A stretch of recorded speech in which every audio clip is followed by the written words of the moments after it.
Hi everyone. Today I am going to discuss you the topic time domain representation of LTI system. First of all, we should know what is LTI system. LTI system is nothing but linear time invariant system. Why it is called as linear time invariant system? Because the system possesses linearity property and time invariant property. That's why we call the system as linear time invariant system. Why we go for linear time invariant system? Because the linear time invariant system is easy to analyze and it also possesses the property called superposition property. Because of these two reasons, we always go for linear time invariant system. The next thing is, how do we represent a linear time invariant systems in time domain? We can represent the linear time invariant systems in time domain using three different methods. The first method is using impulse response, and the second method is using differential equation, and the third method is using block diagram representation. So these are the three different methods used to represent the LTI system in time domain. The next topic is impulse response representation of LTI systems. So what is impulse response representation of LTI systems? Suppose if I give the input to the system as unit impulse,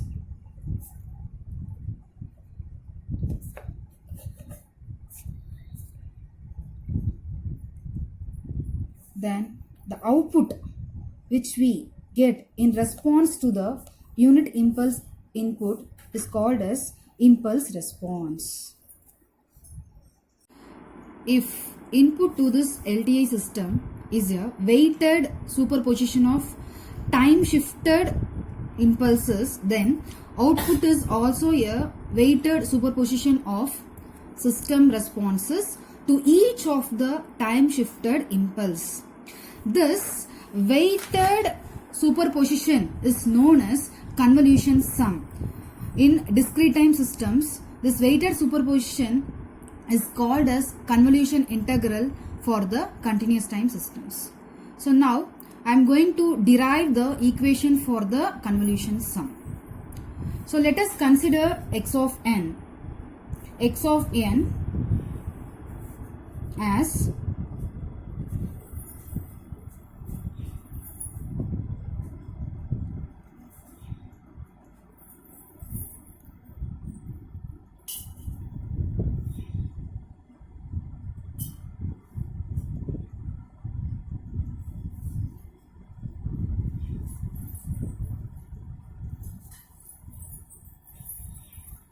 I can split the x of n as follows. The first split up I will consider as x1 of n. When I split x of n, I will consider only the first sample at n is equal to -2. At all other n values, the signal is 0. This can be represented as x1 of n is equal to x of -2, because I have a sample. I have a first sample at -2. So the first split up signal is having the sample or impulse only at -2. So that is represented as x of -2 multiplied with delta of n plus 2. Next split up is represented as x2 of n. My next sample is at -1. So the next split up will be having the sample only at -1. At all other places, there will be an absence of samples. This can be represented as x2 of n, which is equal to x of -1, because we have the sample only at -1, which is multiplied with delta of n plus 1, because we have the sample only at -1. So delta of n plus 1.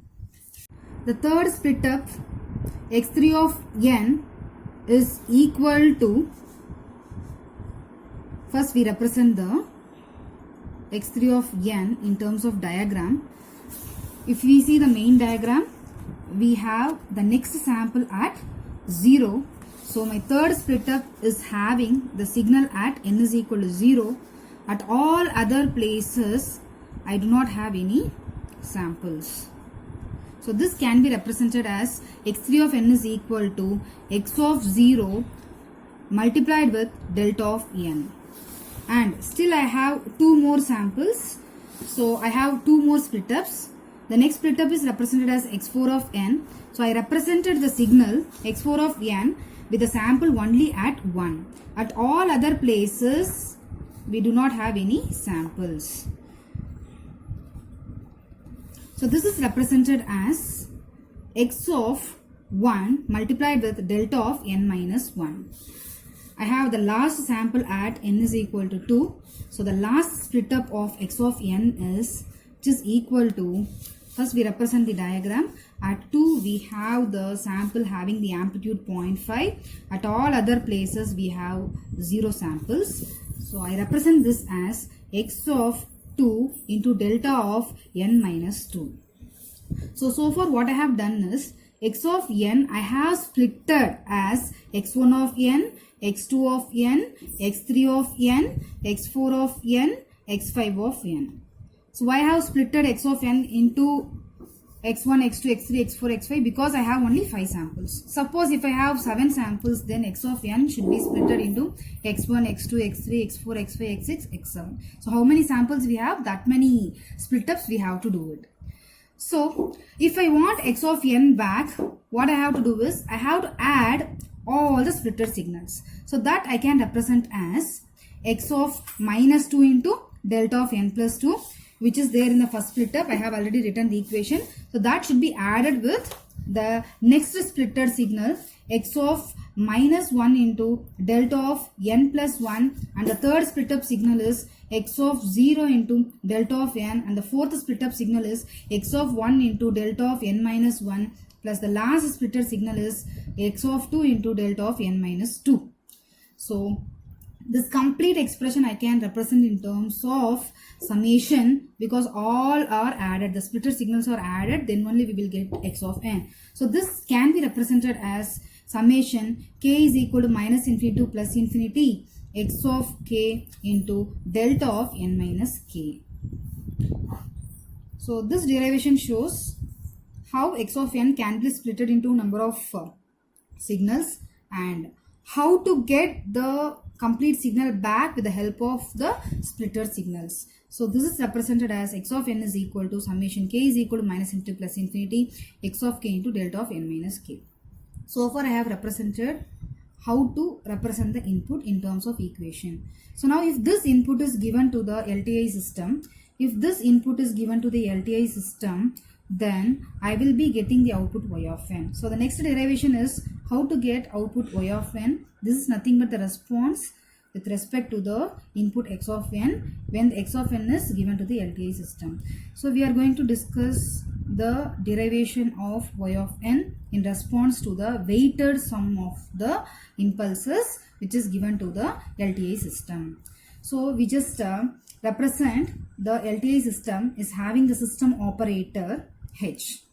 So now I can write my output y of n as y of n is equal to h of system operator of the input x of n. We know from equation 1 x of n is summation k is equal to minus infinity to plus infinity x of k delta of n minus k.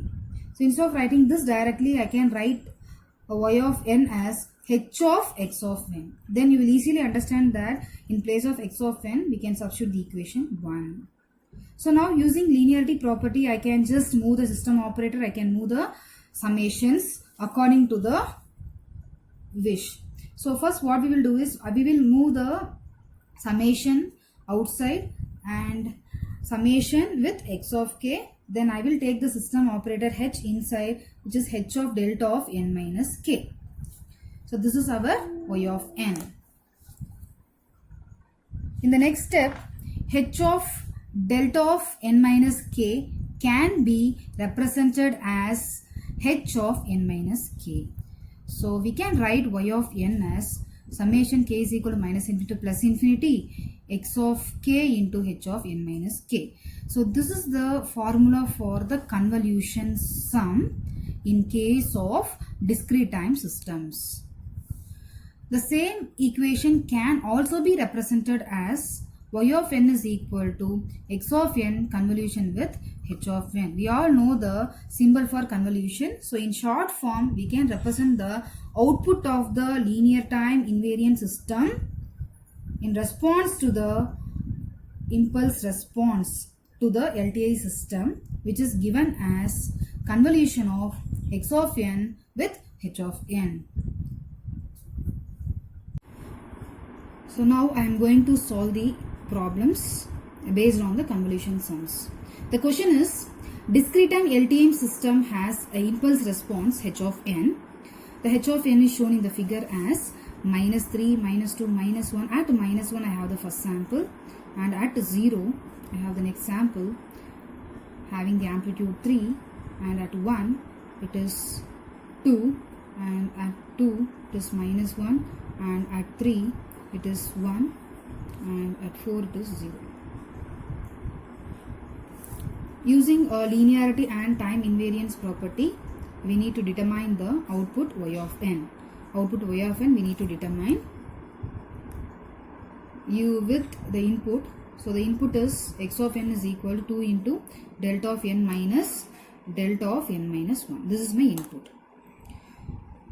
So they have given the question, discrete time LTI system has the impulse response.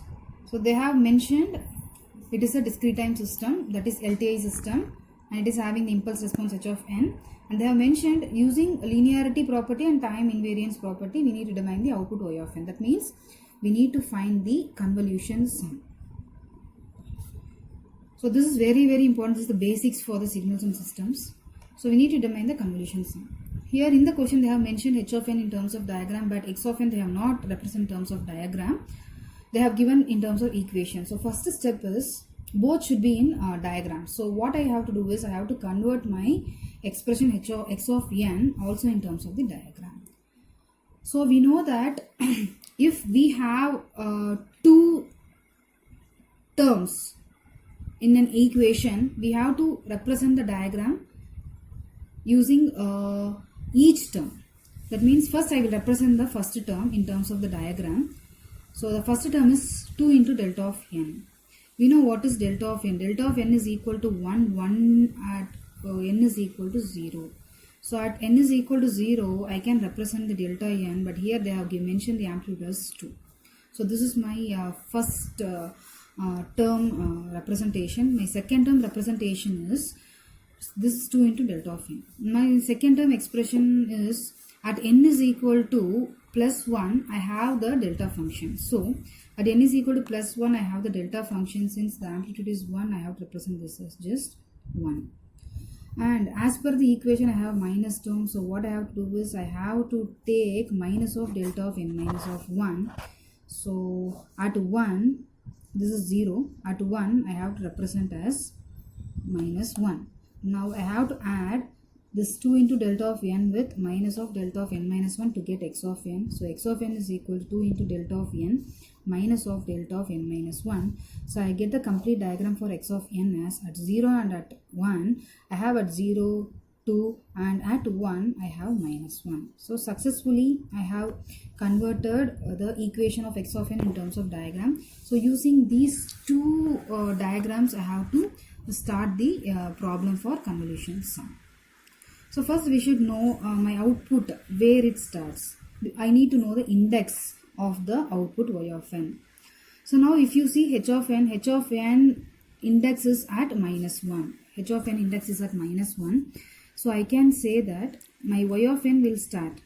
So first we will just see where h of n starts. H of n starts at minus 1 and x of n starts at 0. If you add these two, then I will be getting the index is minus 1. That means my y of n starts at minus 1. So minus 1, 0, like that it goes. Suppose if h of n starts at minus 2, then x of n starts at minus 1, then how we will calculate? We will calculate minus 2 minus of 1 which is equal to minus 3. Then the index of y of n will be at minus 3.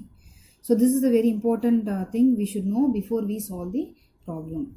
So in this problem, our h of n index is at minus 1. So I have written that minus 1. Then x of n index is at 0. So I have written 0. If I add these two, I am getting the index as minus 1. That means compulsorily my y of n will start at minus 1. Then the next step is I should know how many samples I'll be getting in the output y of n. So to find the number of samples in y of n, I should calculate the number of samples in h of n. The number of samples, I will take it as n1. So I will just count how many samples are there. 1, 2, 3, 4, 5. I have 5 samples. So I have written n1 as 5. Then I need to count the number of samples in x of n. So totally I have 2 samples, 2. So to find the number of samples in y of n, the formula is n1 plus n2 minus of 1. This is the formula. So I will add 5 plus 2 minus 1, which is equal to 5 plus 2 is 7, 7 minus 1 is 6. So the total number of samples in output y of n is equal to 6. So now we can just conclude the indexes. So indexes, I said it should start from minus 1. To get 6 samples, it has to go up to, so we'll just write the indexes minus 1, 0, 1, 2, 3, 4. If we count 1, 2, 3, 4, 5, 6. So I'll be getting the samples at the index minus 1, 0, 1, plus 2, plus 3 and plus 4. So this way we can find out the starting index of the output and the number of samples we get at the output. So with this basics, we start doing the problem. So the first step is, I can solve this problem in 2 methods. The first method,